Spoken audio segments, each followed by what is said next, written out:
Hi, I'm Clarissa Worley, and today I'm reading from The Wonderful Wizard of Oz by L. Frank Baum. Chapter 5, The Rescue of the Tin Woodman. When Dorothy awoke, the sun was shining through the trees, and Toto had long been out chasing birds and squirrels. She sat up and looked around her. There was the Scarecrow, still standing patiently in his corner, waiting for her.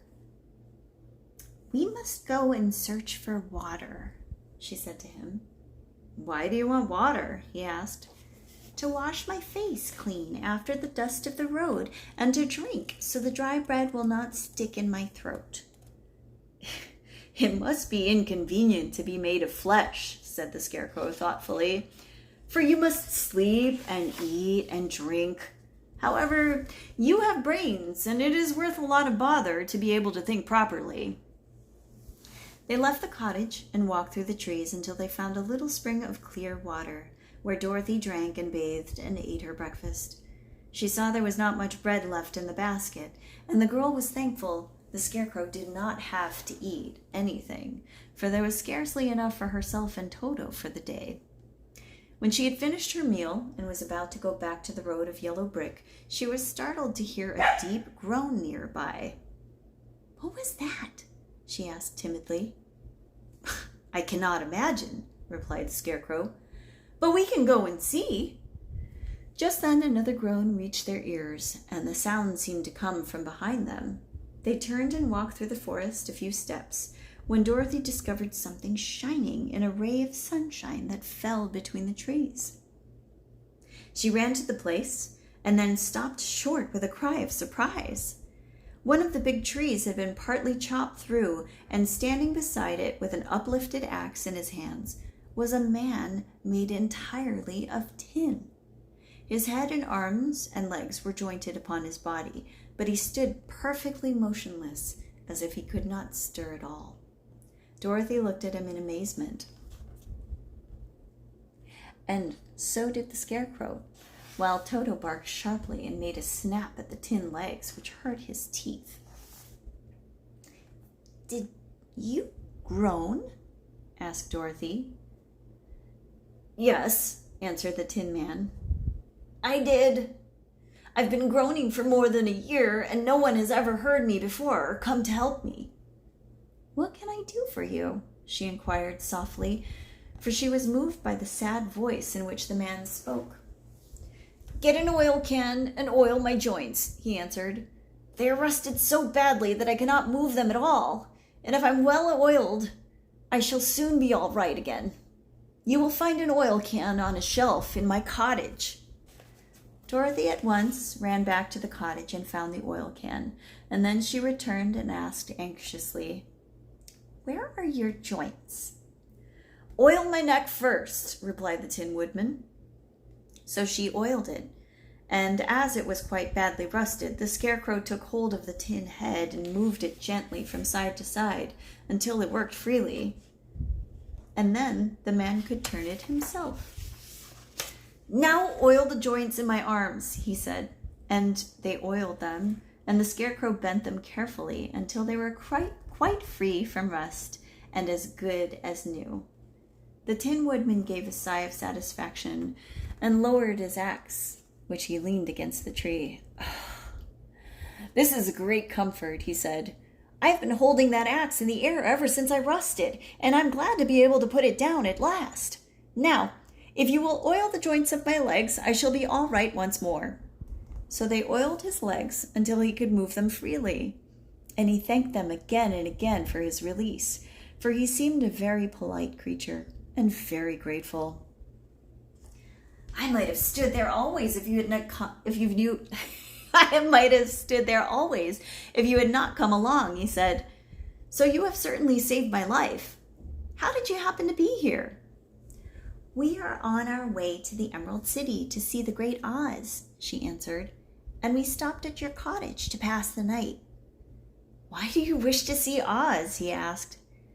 "I want him to send me back to Kansas, and the Scarecrow wants him to put a few brains into his head," she replied. The Tin Woodman appeared to think deeply for a moment. Then he said, Do you suppose Oz could give me a heart? Why, I guess so, Dorothy answered. It would be as easy as to give the Scarecrow brains. True, the Tin Woodman returned. So if you will allow me to join your party, I will also go to the Emerald City and ask Oz to help me. Come along, said the Scarecrow heartily, and Dorothy added that she would be pleased to have his company.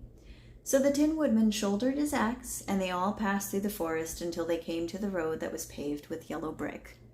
The Tin Woodman had asked Dorothy to put the oil can in her basket. For, he said, if I should get caught in the rain and rust again, I would need the oil can badly. It was a bit of good luck to have their new comrade join the party, for soon after they had begun their journey again, they came to a place where the trees and branches grew so thick over the road that the travelers could not pass. But the Tin Woodman set to work with his axe and chopped so well that he soon cleared a passage for the entire party. Dorothy was thinking so earnestly as they walked along that she did not notice when the Scarecrow stumbled into a hole and rolled over to the side of the road. Indeed, he was obliged to call her to help him up again. Why didn't you walk around the hole? Asked the Tin Woodman. I don't know enough, replied the Scarecrow cheerfully. My head is stuffed with straw, you know, and that is why I'm going to Oz to ask him for some brains. Oh, I see, said the Tin Woodman. But after all, brains are not the best things in the world. Have you any? Inquired Scarecrow. No, my head is quite empty, answered the Woodman. But once I had brains and a heart also, so having tried them both, I should much rather have a heart. And why is that? Asked the Scarecrow. I will tell you my story, and then you will know.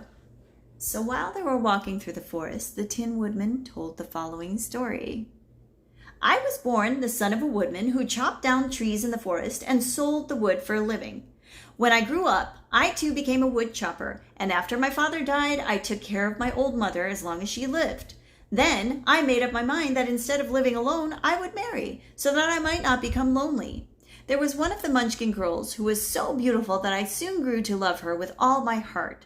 She, on her part, promised to marry me as soon as I could earn enough money to build a better house for her, so I set to work harder than ever. But the girl lived with an old woman who did not want her to marry alone, or marry anyone. For she was so lazy, she wished the girl to remain with her and do the cooking and the housework.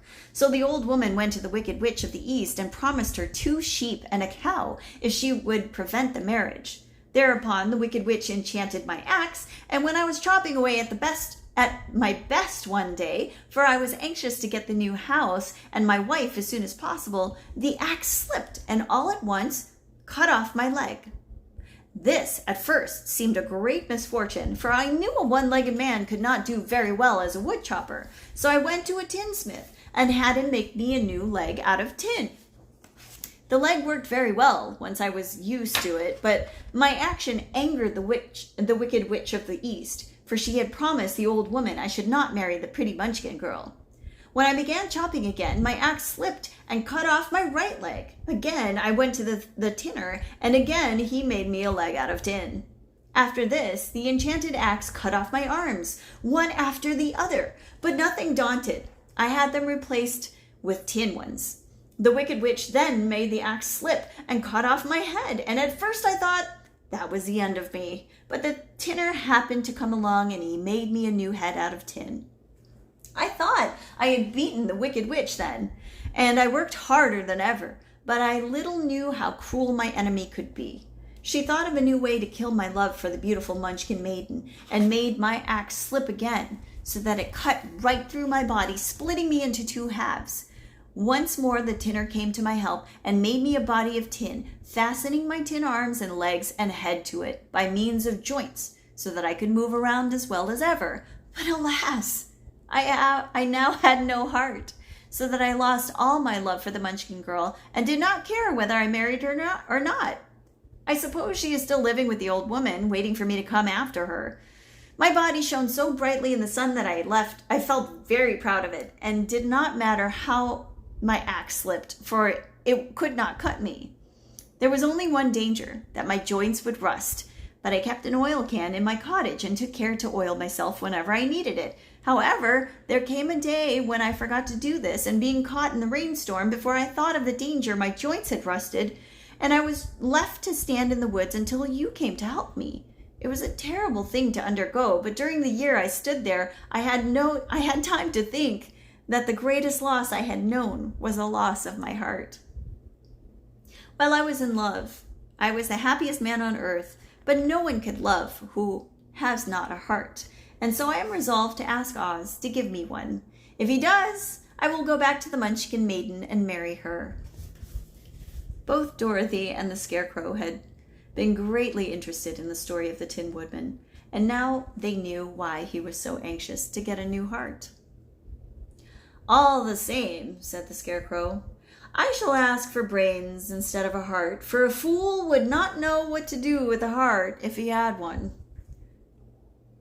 "I shall take the heart," returned the Tin Woodman, "for brains do not make one happy, and happiness is the best thing in the world." Dorothy did not say anything. Here's the Tin Man.